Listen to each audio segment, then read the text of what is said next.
बारे में विस्तार से अध्ययन करेंगे। उपसर्ग को इंग्लिश में बोलते हैं प्रीफिक्स। क्या बोलते हैं? प्रीफिक्स। प्रीफिक्स प्रीफिक्स शब्द दो शब्दों से बना हुआ है, प्री और फिक्स। प्री और फिक्स। प्री का मीन्स होता है पूर्व में, पहले। फिक्स मीन्स होता है जुड़कर या लगकर। जो पूर्व में जो शब्द या शब्द में शब्दांश में जो शब्द जुड़कर एक नए शब्द का क्या करते हैं? निर्माण करते हैं, उसे क्या बोलते हैं? उपसर्ग बोलते हैं। जैसे सबसे पहले तो उपसर्ग क्या होते हैं? शब्दांश होते हैं। इसकी इनकी विशेषता क्या है? सबसे पहले तो ये क्या होता है? शब्दांश होता है, शब्द का अंश होता है, पूर्ण शब्द नहीं होता है। और दूसरा, ये किसी भी मूल शब्द के पूर्व में जुड़कर उसके अर्थ को क्या कर देता है? परिवर्तित कर देता है। क्या कर देता है? परिवर्तित कर देता है। सबसे पहले हम पढ़ेंगे इसकी परिभाषा। उपसर्ग वे शब्दांश है जो किसी शब्द के पूर्व में जुड़कर, पूर्व में पहले जुड़कर उसके अर्थ में क्या कर देते हैं? परिवर्तन कर देता है या उसके अर्थ को पूरी तरह से बदल देता है। वो क्या कहलाता है? उपसर्ग। क्या कहलाता है? उपसर्ग। तो हिंदी भाषा में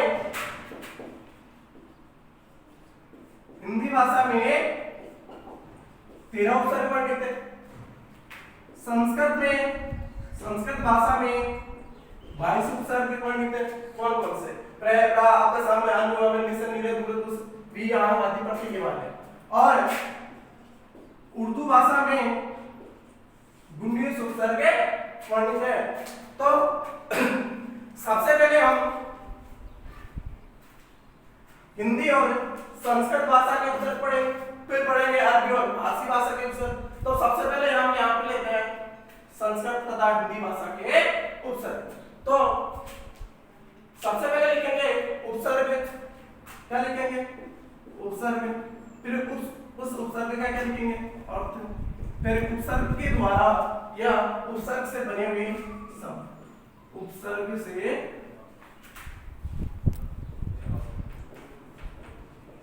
बने शब्द लिखेंगे। तो हम सबसे पहले लेते हैं अति उपसर्ग। कौन सा लेते हैं? अति उपसर्ग। अति का अर्थ क्या होता है? अति उपसर्ग का अर्थ होता है अधिक, ऊपर की ओर। अधिक या ऊपर की ओर। जैसे मैंने लिया अति उपसर्ग। क्या लिया? अति उपसर्ग। इसका अर्थ क्या होता है? अधिक। क्या होता है? अधिक। मैंने एक मूल शब्द लिया अंत। क्या लिया? एक शब्द लिया अंत। तो अति में जो ई है, ये ई को थी सूत्र के द्वारा ई के स्थान पर क्या हो गया? ये। तो तय भी हलन होता है। ठीक है, क्या बन गया? अत्यंत। तो अति तो क्या? यहाँ पे क्या हुआ? उपसर्ग। और अंत क्या हुआ? शब्द। तो ये किसी भी मूल शब्द के पूर्व में जुड़कर क्या कर देते हैं? उसके अर्थ को क्या कर देते हैं? परिवर्तित कर देते हैं। जैसे यहाँ पे अति उपसर्ग में अंत मूल शब्द जुड़कर क्या बना? अत्यंत। जैसे एक और लेते हैं अति धन अधिक। अति धन अधिक। तो अति का मीन्स क्या हुआ? अति का मीन्स क्या हुआ? अधिक या ऊपर, और अधिक का भी क्या हुआ? अधिक। तो अति तो यहाँ पे क्या हुआ? उपसर्ग, और अधिक क्या हुआ? मूल शब्द। अधिक क्या हुआ यहाँ पे? मूल शब्द। तो क्या हुआ? अत्यधिक। क्या हुआ? अत्यधिक। तो ये उपसर्ग का भी और जो मूल शब्द है उसका, दोनों का जो अर्थ निकलता है वही क्या हो? उपसर्ग से बने हुए शब्द का भी अर्थ निकलता हो, इसके समान अर्थ निकलता हो, तभी वो क्या होता है? उपसर्ग विधि द्वारा वर्णित शब्द कहलाता है। जैसे एक शब्द लिया हमने अत्याचार। तो अति धन आचार। तो ई को तो क्या हो गया? ये। तो क्या हो गया? अत्याचार। क्या हो गया? शब्द क्या हो गया यहाँ पे? अत्याचार। देखो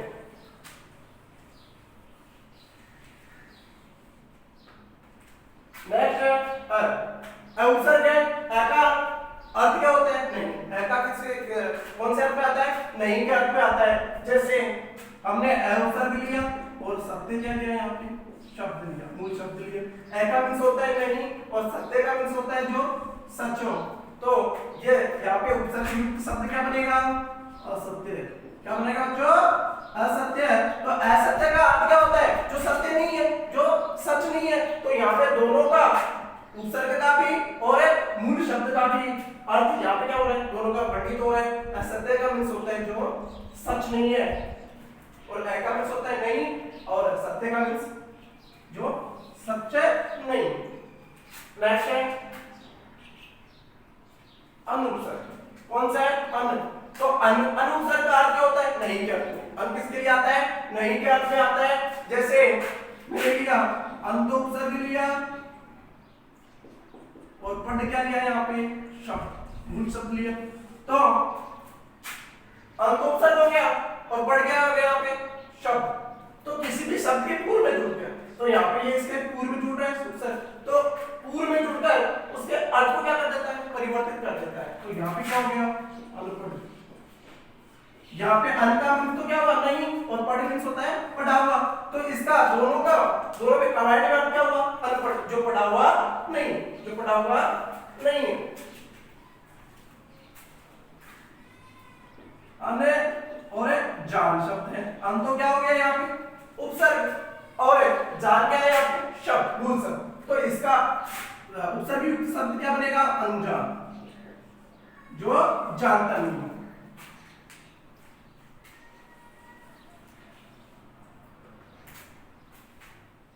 नेक्स्ट हम लेते हैं अधि उपसर्ग का। अधि उपसर्ग के बारे में, अधि का मीन्स क्या होता है? ऊपर या श्रेष्ठ, ऊपर या श्रेष्ठ। जैसे मैंने लिया अधि, हमने लिया अधि, तो क्या लिया? उपसर्ग, और काल क्या ले लिया? मूल शब्द। ये क्या हो गया? शब्द हो गया, और अधि क्या हो गया? उपसर्ग। तो क्या बना? अधिकार।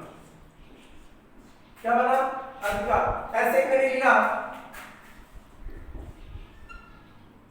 अधिदाने अक्ष, अधिदाने अक्ष। तो इको, तो इको या एक स्थान है जड़े आते, तो ए इको क्या हो गया? या द भी क्या हो गया? आगे क्या है? अक्ष। क्या है? अक्ष। तो ऐसे कैसे? ये क्या है? ये क्या है? हलंत है, ठीक है? हलंत है, ये भी हलंत है। तो क्या हुआ? इसको ऐसे कैसे? ये हलंत है, आगे क्या है? स्वर है, ऐसा वाला। तो इसमें क्या हो गया? इसमें जुड़कर क्या हो गया? ये पूर्ण हो गया। तो क्या हो गया? अध्यय और षड। क्या हो गया? अध्यय। तो अधि तो यहाँ पे क्या हुआ? उपसर्ग, और अक्ष क्या हुआ? शब्द। तो क्या बना यहाँ पे? अध्यक्ष। क्या बना? अध्यक्ष। तो कहने का मतलब है कि किसी भी मूल शब्द के पूर्व में जुड़कर जो नए शब्द का निर्माण करते हैं उसको क्या बोलते हैं? उपसर्ग बोलते हैं। कि वे शब्दांश है जो किसी भी मूल शब्द के पूर्व में लगकर उसका अर्थ परिवर्तित कर देते हैं या नए अर्थ का निर्माण करते हैं, उसे उपसर्ग कहते हैं। जैसे आगे देखो, अनु। अनुपसर्ग है। अनु का मीन्स क्या है? पीछे। अनु का मीन्स क्या है? पीछे या क्रम या समांतर के। जैसे अनु मैंने क्या लिया? सॉरी, अनु हमने क्या लिया? उपसर्ग। और यहाँ पे शासन क्या आ गया? शासन क्या आ गया? शब्द, मूल शब्द आ गया। तो अनु तो क्या है यहाँ पे? उपसर्ग है, और शासन क्या है यहाँ पे? मूल शब्द। तो शासन के पूर्व में जुड़कर जो अनु उपसर्ग लगा, उसे उपसर्ग युक्त शब्द क्या बनेगा? अनुशासन। अनुशासन। उसके पीछे पीछे राज, शासन करना। आगे देखो, अनुपसर्ग है और करण क्या है? शब्द। करण क्या है? शब्द। देखो क्या बनेगा? अनुकरण, पीछे पीछे दोहराना, अनुकरण करना। तो यहाँ पे अनु का मतलब क्या था? अनु का मीन्स क्या था? अनुपसर्ग का मीन्स था पीछे की, और तो इन दोनों के जो उपसर्ग है और मूल शब्द है, इन दोनों के अर्थ का क्या, तो यहाँ पे क्या हो रहा है? प्रदर्शित हो रहा है कि इन दोनों के अर्थ का भी इधर क्या हो रहा है? आधिपत्य स्थापित हो रहा है कि ये भी क्या है यहाँ पे इन दोनों में मिला हुआ है। आगे देखो, आगे है अपउपसर्ग। अप का मीन्स क्या होता है? बुरा क्या होता है, बुरा या हीनता या लघुता के लिए। तो अब जैसे एग्जांपल है अपहरण, क्या है, अब तो क्या है यहाँ पे उपसर्ग और हरण क्या है यहाँ पे शब्द, क्या है शब्द, तो क्या हो गया यहाँ पे अपहरण। जैसे एक कार मूल शब्द है, इसके आगे लगने से तो क्या हो जाएगा, आगे अगर हम कार शब्द मूल शब्द के आगे अगर अधिक उपसर्ग लगा देंगे तो क्या हो जाएगा अधिकार, ठीक है। अगर पीछे न लगा देंगे, क्या लगा देंगे, न लगा देंगे तो क्या हो जाएगा कारण, क्या हो जाएगा कारण। तो ये तो क्या हो गया, न तो क्या है प्रत्यय, तो ये इसका अपोजिट है, उपसर्ग प्रत्यय का क्या है अपोजिट। तो उपसर्ग तो पूर्व में लगता है और प्रत्यय क्या लगता है बाद में लगता है, प्रत्यय कब लगता है बाद में लगता है। नेक्स्ट है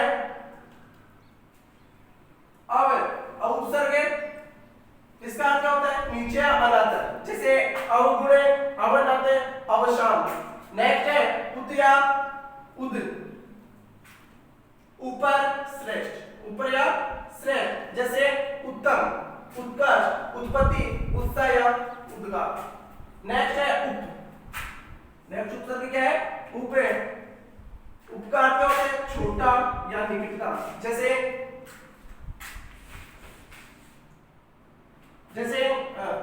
हमने लिया उप, तो यहाँ पे उपसर्ग ले लिया और वन क्या ले लिया शब्द, तो क्या हो गया उपवन छोटा। तो यहाँ पे उप का मींस क्या होता छोटा, वन का मींस वन, तो यहाँ उपवन का मींस क्या हुआ छोटा वन, क्या होगा छोटा वन। या तो उपसर्ग का अर्थ नहीं तो यहाँ पे, या मूल शब्द का क्या हो अर्थ नहीं तो, ठीक है। तो यहाँ पे किसका आ रहा है उप का आ रहा है छोटा वन, तो ये क्या है उपसर्ग विधि द्वारा क्या है शब्द। आगे देखो निर, निर का अर्थ होता है भाव की तरफ विशेष या प्रयुक्त के लिए, जैसे निराकरण निर्गुण निर्मल। नेक्स्ट है परा, परा उपसर्ग का अर्थ क्या होता है उल्टा अनादर या नाश, जैसे पराजय क्या है परा उपसर्ग और जय क्या है यहाँ पे मूल शब्द है। परा का मींस क्या होता है उल्टा, परा का उपसर्ग का अर्थ क्या होता है उल्टा। तो दोनों का जो उपसर्ग युक्त शब्द बनेगा क्या हो जाएगा पराजय। तो यहाँ पे इसका उल्टा अर्थ हो गया, जय का मींस तो क्या होता है जीतना या जीत, यस जीतना या जीत। तो पराजय का मींस क्या हो जाएगा यहाँ पे हारना, पराजय का मींस क्या हो जाएगा हारना। तो ये इसका उल्टा अर्थ बता रहा है पराजय हारना, परा उपसर्ग और जय मूल शब्द पराजय, ठीक है। आगे है परिउपसर्ग, कौन सा है परिउपसर्ग है, और परिउपसर्ग का अर्थ क्या होता है पूर्ण, पूर्ण आसपास या चारों ओर के लिए परिउपसर्ग का क्या होता है उपयोग होता है। जैसे एक शब्द है परिधन कर्मा, परि तो उपसर्ग है और कर्मा क्या है शब्द है, तो क्या हो गया परिक्रमा, क्या हो गया परिक्रमा, चारों ओर चक्कर लगाना। परि का मींस हो गया चारों ओर, कर्मा मींस लगातार क्या तो चारों ओर घूमना। नेक्स्ट है परिणाम परिचय और एक परिपूर्ण। तो ये तो हो गए आपके संस्कृत और हिंदी भाषा के उपसर्ग, संस्कृत और हिंदी भाषा के उपसर्ग। और नेक्स्ट वीडियो में हम पढ़ेंगे अरबी और फारसी भाषा के उपसर्ग, अरबी और फारसी भाषा के